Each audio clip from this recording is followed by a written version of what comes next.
지금까지 9번에 걸쳐서 칼빈주의 바로 알기라는 이런 커다란 주제를 가지고 여러 가지 이제 이야기를 드렸습니다. 단순히 이런 교리가 옳다, 그르다, 이 성경 구절을 이렇게 이야기해야 된다, 저렇게 이야기해야 된다, 이런 걸 이제 우리가 좀 탈피를 하고 왜 그와 같은 그 종교적인 교리 시스템이 나오게 됐는가, 이런 것들 이해하는 것이 이제 중요하다, 이렇게 이제 이야기하면서 제가 지금까지 신약시대의 그 교회 역사를 여기 콘스탄틴 대제의 기독교 공인이라고 하는 것부터 시작해서 종교개혁 시대까지 이렇게 여러분에게 말씀을 드렸습니다.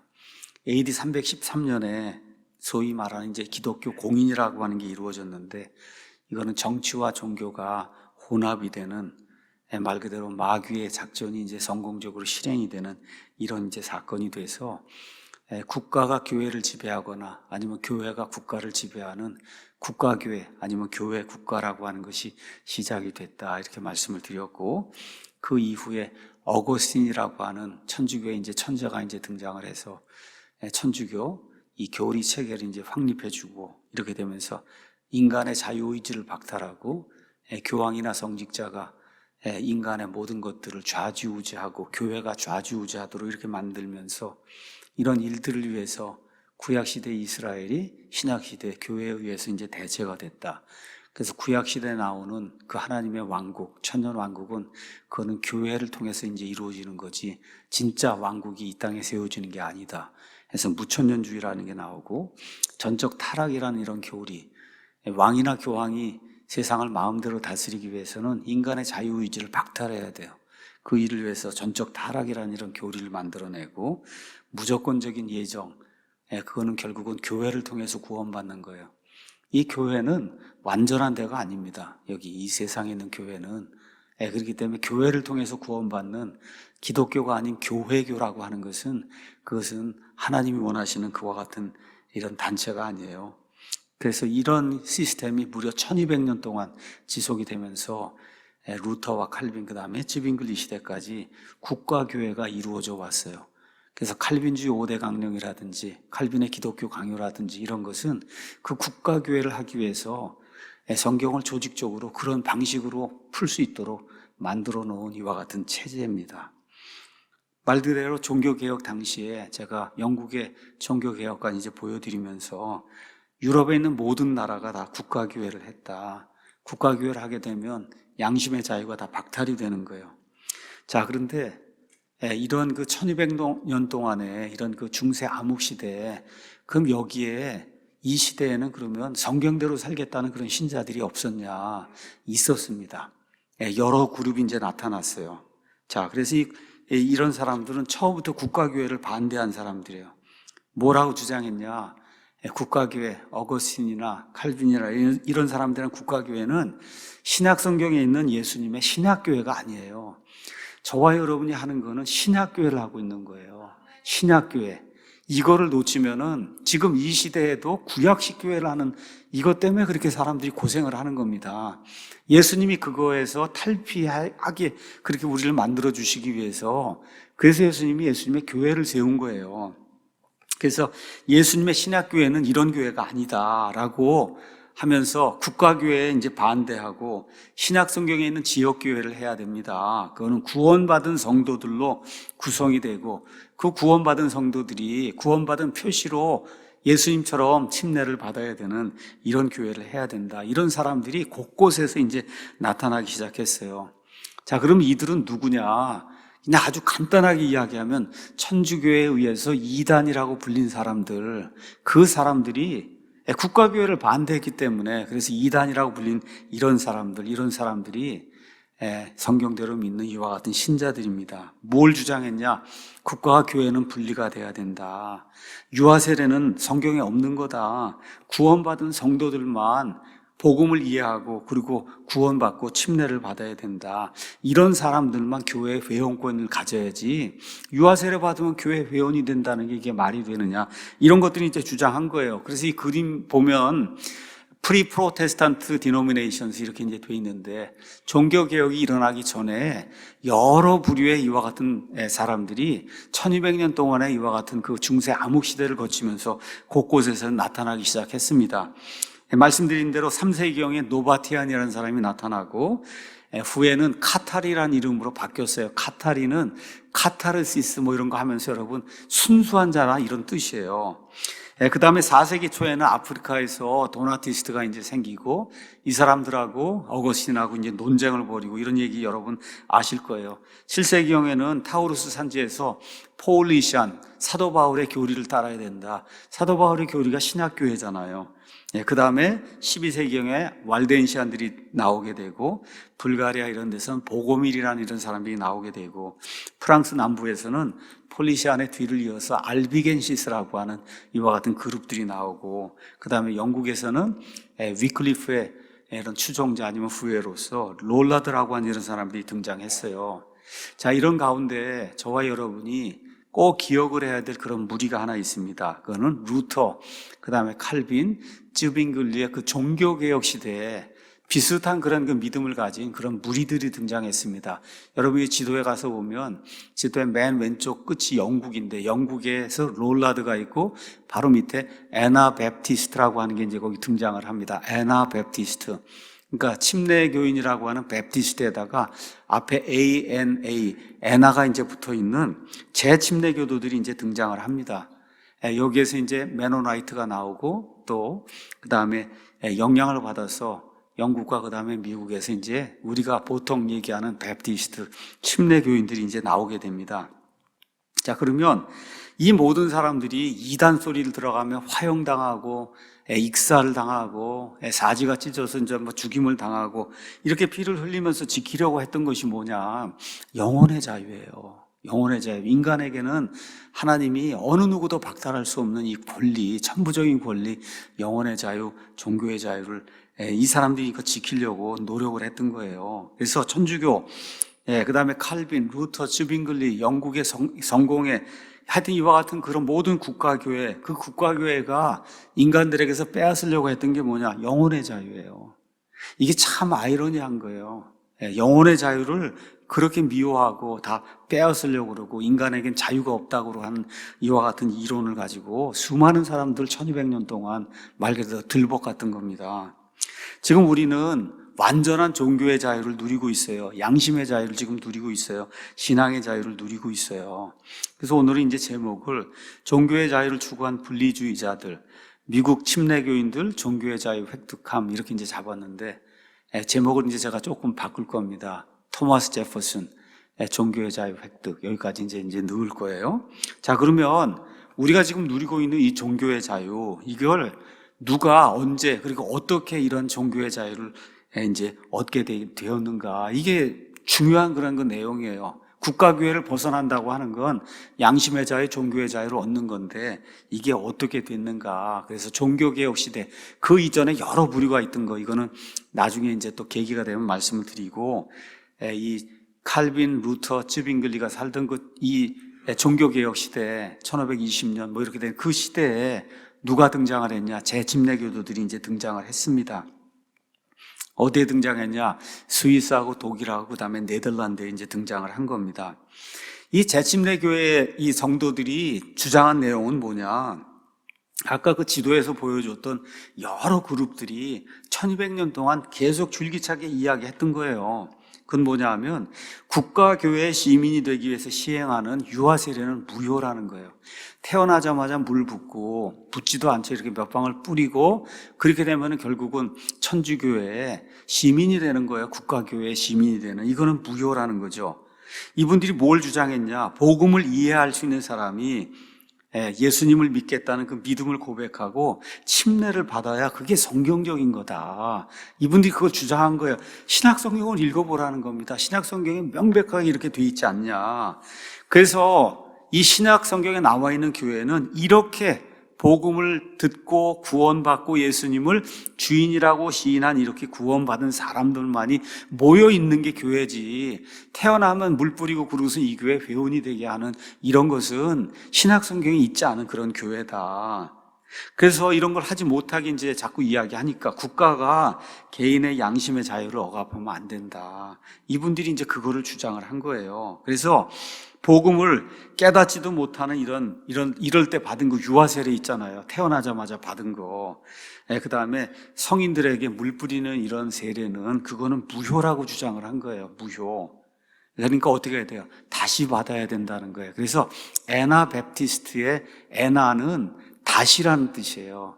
근데 이게 베프티즘이라고 하는 게 그 당시에는 주로 물을 뿌리거나 아니면 물을 붓거나 하는 그런 방식으로 이 베프티즘은 이제 줬거든요. 그러니까 물을 뿌리든지 아니면 물을 붓든지 물 속에 들어가든지 하여튼 베프티즘이라고 하는 걸 이렇게 받으려고 하면 이거는 유아 세례 때 이거 받은 건 다 무효니까 성인이 돼서 복음의 말씀을 이해한 사람이라고 하면 다시 받아야 된다. 그게 물을 뿌리는 거든 물을 붓는 거든 물 속에 들어가는 거든 다시가 중요한 거예요. 에나는 뜻이 다시란 뜻이에요. 다시 받는 게 중요하다는 거예요. 그러니까 이 애나베프티스트가 나중에 베프티스트가 됐다 이렇게 주장하는 건 무리가 있는 거예요. 많은 문제가 서로가 다르기 때문에 중요한 것들은 같지만 디테일하게 보면 다른 게 너무 많은 거예요. 다만 한 가지 이 사람들이 주장한 거는 유아 세례는 무효이기 때문에 그렇기 때문에 그건 하나님 앞에서 무효라는 거예요. 그렇기 때문에 다시 받아야 된다. 그런 차원에서는 저도 애나베프티스트입니다. 저도 유아 세례 받고 뭐 다 이런 거 했지만 이게 다 무효라고 해서 다시 침례를 이제 받은 거예요. 자, 그래서 침례교인들하고 비슷한 점도 많지만 다른 점도 많아요. 침례교가 생기는데 영향을 미친 것도 사실이지만, 그래서 이런 것도 이제 말씀을 드리겠습니다. 왜 이런 이야기를 드리느냐? 이 사람들의 그 일생과 그 사람들의 그 전기를 보면 그냥 말 그대로 눈물이 쏟아져 나올 정도로 이거 하나를 지키기 위해서 여러분 참수형을 당한다고 말이 되겠어요? 이거 하나.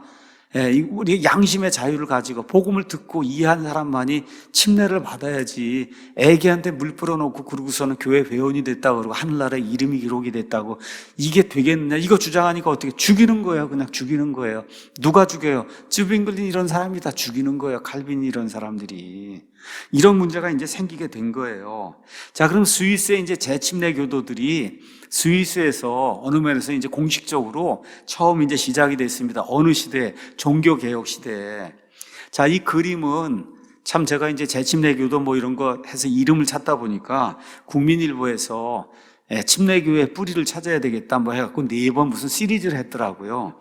여기 가서 보니까 이게 2018년 6월 5일 국민일보 기사예요. 그러니까 제가 오늘 말씀드리는 게 이게 뭐 내 이론을 펴는 게 아니라 국민일보에서 다 이야기한 거 그 얘기를 지금 여러분에게 이야기하는 거고, 여러분이 혹시 기회가 되면 재침례교도의 역사 정수영 목사님이 지은 편집한 번역한 이 책을 한번 보시기 바랍니다. 1525년 그러니까 말틴 루터, 종교개혁, 쯔빙글리 뭐 이런 사람들이 이제 할 때 스위스에 이번에는 제네바가 아니라 쥐리히라고 하는 데서 펠릭스 만츠의 집에서 드디어 이제 모임이 시작된 거예요. 이게 스위스 형제단이 이제 처음 시작이 되는 겁니다. 자, 어떻게 일이 됐냐? 1525년 1월 17일에서 이제 18일에 쯔빙글리하고 그다음 스위스 형제단이 유아 세례를 두고 그리고 아주 그냥 격렬하게 논쟁을 벌인 거예요. 쯔빙글리 유아 세례가 맞는 거라 그러고 여기 사람들 아닙니다 이렇게 얘기해서 이렇게 이제 하고 나서 나흘 지나서 1월 21일 날 만츠의 집에서 성인 침례가 이제 시행이 되는데 누가 이 일을 했냐면 그레벨이라는 사람이 그 일을 했어요. 근데 이제 그때 1월이 그러니까 얼마나 춥겠어요. 춥잖아. 이렇게 돼서 관술에 여기다 물을 뿌리는 이와 같은 식으로 해갖고 물을 붓는 거죠. 이렇게 해갖고 나는 옛날에 그 받았던 유아 세례 이게 다 무효고 오늘 예수님을 구원자로 영접하고 이걸 하기 위해서 내가 진짜로 오늘 침례를 받는 거다. 이렇게 해갖고 재침례가 이제 시작이 된 거예요. 이렇게 돼서 스위스 형제교회가 이제 출발이 됐습니다. 이렇게 되니까 쥐리히시에서 난리가 난 거예요. 재침례 받는 자는 벌금을 매겨야 되고 그래도 말을 듣지 않으면 추방을 시켜야 된다. 왜 그러냐? 시의회를 누가 장악했냐면 쯔빙글리가 장악한 거예요. 여러분 제네바는 칼빈이 장악했듯이 여기 또 쥐리히시는 쯔빙글리가 장악을 한 거예요. 이렇게 해갖고 시의회가 재침례 교도 2명을 구속을 하고 그러고 나서 정확하게 2년이 지난 1527년 1월 5일에 이 만쯔라고 한 사람이 집에 모임이 있어요. 이 만쯔를 사람들 앞으로 데리고 가서 만쯔의 어머니가 있는데 사지를 다 묶어놓고 어떻게 해서 죽였냐? 물에다가 수장을 시켜서 죽인 거예요. 재침례를 했다 이래갖고. 여러분 이게 이해가 안 되지만 이게 역사의 사실이에요. 양심의 이와 같은 그 자유를 지키기 위해서 아침에 말씀드렸는데 존 번영 같은 경우는 12년 동안 옥사를 했다 그렇게 말씀을 드렸잖아요. 그 일이 생기기 전에는 심지어 사지를 묶어갖고 어머니가 보는 앞에서 수장을 시키는 이런 일을 종교개혁자라고 한 사람들이 이런 일들을 이제 하게 된 겁니다. 자, 그러고 나서 이제 그레벨이라는 사람 이제 이야기를 좀 하겠습니다. 1525년 2월 아까 말씀드렸는데 1월에 이런 성인 침례 이제 하게 되고 만쯔의 집에서 이제 침례를 이제 또 다시 베풀게 되고 1525년 4월 9일에는 지터강이라는 데 사람들 데리고 와서 500명 신자들에게 침례를 준 거예요. 강에 가서. 1525년 10월에는 유아세례 부인하고 성인 침례 이제 시행했다는 그러한 그 죄목으로 무기징역 판정을 이제 받게 됩니다. 근데 다행히 도망했다가 1526년 26살의 나이로 패스트에 걸려서 이 사람이 죽어요. 자, 여러분 우리 생각엔 이해가 안 되잖아요. 어떻게 아니 그런 거 했다고 어떻게 사람을 죽이냐고. 그렇죠? 무기징역을 때리고. 근데 그 당시에 종교개혁자들이 그런 일을 이제 한 겁니다. 어찌됐든 이 일을 통해서 재침례 교도들이 공식적으로 세상의 모습을 드러낸 거예요. 종교개혁 시대의 최초의 자유교회, 이거는 카톨릭이 허용할 수가 없는 거예요. 이 개신교도라고 하는 이런 종교개혁자들도 허용할 수 없는 거예요. 다 국가교회를 하는데 국가교회는 국가가 하려는 대로 유아세례니 뭐니 해서 이렇게 해야 되는데 그게 아니라고 주장을 하면 이게 전국에 퍼지면은 국가가 혼동에 빠진다 이래가서 양심의 자유를 가진 사람들이 이렇게 죽이고 핍박하는 그런 일이 시작이 된 거예요. 그런데 재밌는 게 뭐냐, 이 만쯔하고 그레벨 이런 그 재침례 교도들이 원래 쯔빙글리의 학생이었어요. 그래서 이제 원어를 좀 쯔빙글리가 잘한다 그래서 원어를 가지고 공부를 시켜준다 해서 사람들이 모였는데, 그래가 쯔빙글리하고 같이 이제 공부를 하는데 쯔빙글리가 성경도 해야 된다고 그냥 막 열변을 토하고 그러니까 그럼 그렇게 해야 되겠구나 이렇게 생각하다가 모인 거예요. 근데 가서 이제 유아세례 이런 거 공부해 보니까 이게 아니니까 쯔빙글리한테 이야기한 거예요. 선생님, 선생님이 얘기하기를 성경대로 하자고 얘기했는데 가서 보니까 유아세례는 성경에 없습니다. 그 얘기를 이제 하니까 이제 화가 치밀어갖고 그래서 정부의 권력을 가져다가 자기 제자들 다 이렇게 목을 치고 죽이는 이와 같은 일을 쯔빙글리가 이제 하게 된 거예요. 그러니까 다시 말해 성경대로 하겠다고 말을 하고 성경대로 합시다 그러면 그때는 양심의 자유를 누르고 죽이는 이러한 일이 종교 개혁자들에서 이제 저질러진 거예요. 그러니까 루터라든지 칼빈, 쯔빙글리 다 용기 있는 사람들이에요. 천주교에서 떠나야 되겠다 이렇게 한 것까지는 우리가 인정을 하지만 공통점이 있어요. 양심의 자유를 핍박해서 억압을 했어요. 양심의 자유 없다고 얘기하고 양심의 자유를 주지 않은 거예요. 정부 권력을 동원해서 성경대로 믿어야 되겠다고 하는 그런 신학교의 성도들을 핍박한 거예요. 어떻게 이렇게 일이 발생했냐? 다 어거스틴의 이 교회가 무력을 사용해서라도 그래서 이 교회 안으로 사람들을 데려오고 자기들이 원하는 국가교회 안으로 사람들을 데려와야 한다는 이 신념에 가득이 차서 그래서 사람들 죽이기까지 하는 그런 일들을 이제 하게 된 겁니다. 자, 두 번째 우리가 이제 살펴봐야 될 거는 네덜란드 재침례교회예요. 네덜란드 재침례교회는 지금은 메노나이트로 알려져 있습니다. 여러분 메노나이트 아시죠? 자, 네덜란드는 어떤 나라냐? 여러분 우리가 이제 성경 킹제임스 성경을 씁니다. 킹제임스 성경은 그리스 공인 본문에서 나온 거예요. 그 당시 유럽 1500년경에 그 당시 유럽에서 제일 최고의 그리스 학자가 누구냐? 에라스무스예요. 그 에라스무스가 저와 여러분을 위해서 공인 본문을 만들어 준 거예요. 본문이라는 건 여러분 그리스어 이렇게 본문이 예를 들어 신약성경이다 마태복음부터 요한계시록 22장까지 다 담고 있는 그런 본문은 없어요. 그와 같은 이 사본은 없기 때문에 사본들 5,000개고 있는 거 이거 가운데서 모든 것들을 조합을 해서 그래서 마태복음부터 요한계시록까지 번역할 수 있는 대본을 하나를 만들어야 되는 거예요. 이게 본문이에요. 그 본문을 처음 만들어준 사람이 에라스무스예요. 에라스무스의 고향이 어디냐? 네덜란드예요. 이 네덜란드에서 에라스무스가 이와 같은 사람들의 영향을 받고 그리고 이런 일들이 이제 하게 된 거예요. 1517년에 루터가 이제 종교개혁을 일으키니까 당시 이제 신성 로마 제국 황제가 카를 5세인데 이게 이렇게 이제 되면서 이 루터뿐만 아니라 재침례 교도들이 막 등장을 하고 이런 문제가 생기니까 1525년에 재침례 교회들을 처형해야 된다. 어떻게 처형하냐? 당사자는 화형을 시키고 이 사람들 숨겨진 자는 참수형을 시키고 그 다음에 여자들은 생매장해야 된다는 이런 법을 만들어 놓은 거예요, 여러분. 이게 지금 우리로서는 이해가 안 되지만 이게 그 당시 상황이었어요. 이러한 그 칙령으로 말미암아 여러 사람들이 화형당하고 수장당하고 고문당하고 그래서 역사의 기록에 따르면 약 3만여 명의 재침례교도들이 믿음을 지키는 것 이거 하나 때문에 순교를 당했다. 이런 기록이 이제 나오고 있습니다. 자, 이런 와중에 누가 나오냐면 메노 시몬스, 우리나라 말로는 영어로는 시몬스예요. 근데 이제 이게 S를 발음하죠. 지저스. 근데 우리 예수 하듯이 S를 발음하지 않으니까 우리는 그냥 메노 시몬이라고 이렇게 이제 이야기하는데 원래 가톨릭 신부였어요.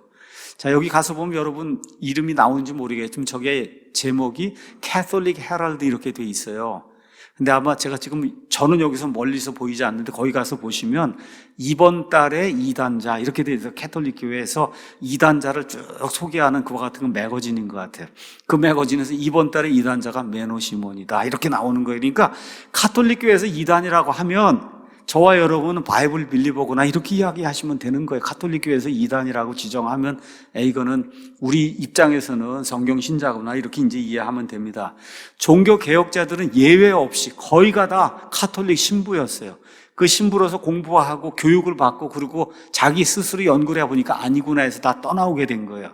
여기 메노 시몬도 이제 똑같은 그런 사람이에요. 뭘 주장했냐? 가톨릭 교회 화채설은 그건 맞지 않는다. 어떻게 신부가 여기다 기도람이 빵 조각이 예수님의 진짜 몸이 되냔 말이에요. 화채설은 아니다. 유아세례 그 있을 수 없는 일이다. 이렇게 하고 왜 재침례 교회들을 죽여야 되느냐? 그 믿음이 다르다 그래서 이렇게까지 죽여야 되냐는 거예요. 양심의 자유를 허용해야지. 이걸 이제 이 사람이 주장을 한 거예요. 그러다가 결국 1536년 경에 본인 스스로 재침례를 받습니다. 그러니까 유아세례 받았을 거 아니에요. 천주교 신부니까. 이렇게 이런 거 주장하다가 본인 스스로 재침례를 받아서 재침례 교도가 된 거예요. 이렇게 하면서 이제 침례교 사역을 이제 이 사람이 시작한 거예요.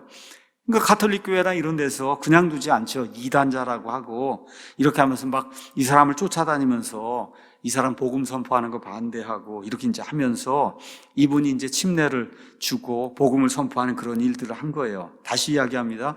로마 가톨릭 교회 유아 세례는 성경에 없는 거다. 화채설은 맞지 않는 거다.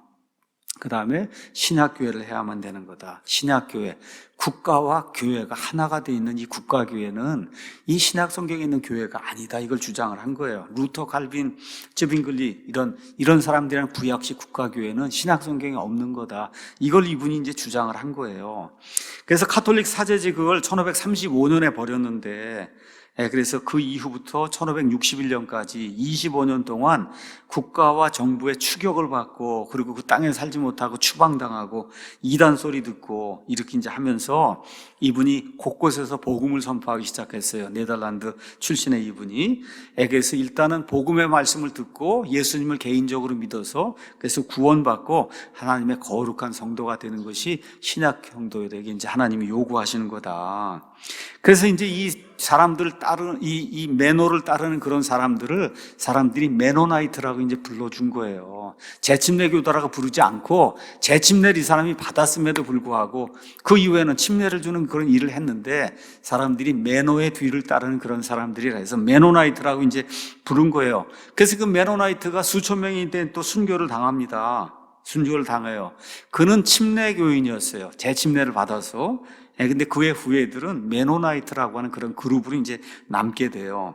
자, 그래서 이 사람들이 유럽에서 너무나 핍박을 당하는 가운데 소식을 들어보니까 미국의 자유의 땅이 열렸다. 미국에 가면은 어쨌든 우리 어떤 지역을 정해서 거기서는 우리 마음대로 예배를 드릴 수 있다. 이런 이야기를 듣고 미국으로 이 사람들이 이주를 하게 돼요.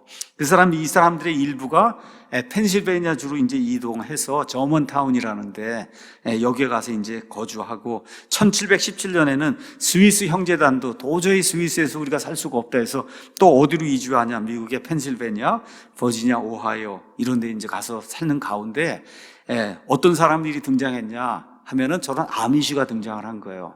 여러분 저거 아시죠? 아미시. 그러니까 그냥 저런 복장을 하고 마차 타고 지금도 전기 이런 거 쓰지 않고 이렇게 전화도 휴대폰 이런 거 안 쓰고 이렇게 하면서 그냥 농장을 가지고 이렇게 살아야 되겠다는 이런 아미시들이 어디서 나온 거냐? 맨호파, 그 다음에 스위스에 이런 사람들이 나온 거예요. 그래서 이 사람들이 지금까지도 종교의 자유를 가지고 제가 이제 1년에 한 번이고 미국 가면 메릴랜드주를 방문하는 메릴랜드주 바로 위에가 펜실베니아예요. 거기 하면 랭카스터라고 하는 데가 있어요. 그 랭카스터가 여러분이 저 보고 있는 저 아미시들이 거하는 데요. 그래서 여기도 있고 또 제 딸이 또 오하이오에 있는데 오하이오에도 있고 그래서 가면은 이런 데를 찾아가요. 말 그대로 그냥 조용하게 그냥 한가하게 저런 사람들이 마차 타고 지금도 마차 타고 다니면서 저렇게 이제 자기들 나름대로 저런 믿음 생활을 하고 있는 거예요. 저게 종교의 자유잖아요. 저 사람들이 잘하든지 못하든지 그거 우리가 관여할 바가 아니잖아요. 이런 일들이 미국에서 이제 시작이 된 거예요. 메노나이트를 중심으로 해서. 자, 근데 이 메노나이트, 이 재침례 교인들이 한 일 중에 하나가 뭐냐? 진짜 중요한 일을 했어요. 영국에서 이제 종교 탄압을 피해갖고 나중에 네덜란드로 가는 그런 사람들이 있는데 이 네덜란드의 수도 암스테르담에 갔다가 이 맨호파 사람들에게 영향을 받고 어떻게 돼요? 재침례를 받고 이렇게 해서 침례 교인이 돼갖고 영국에서 탈출했다가 다시 영국으로 돌아가서 이 사람들이 교회를 세워요. 이게 영국의 베프티스트 교회가 이제 되는 거예요. 그래서 이러한 영향을 준 사람들이 메노나이트다.